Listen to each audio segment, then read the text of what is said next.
Sveicināti, cienījamie kolēģi, veselības aprūpes speciālisti. Arī šajā gadā aicinām jūs pievienoties Latvijas Fizioterapeitu asociācijas organizētajā klīniskajā konferencē, kas notiks Medbaltika izstādes ietvaros 22. septembrī.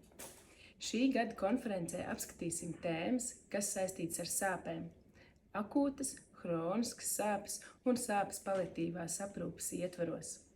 Kopā ar ekspertu ziņojumiem arī praktizējoši fizioterapeiti dalīsies savā klīniskajā pieredzē un klīniskajos gadījumos.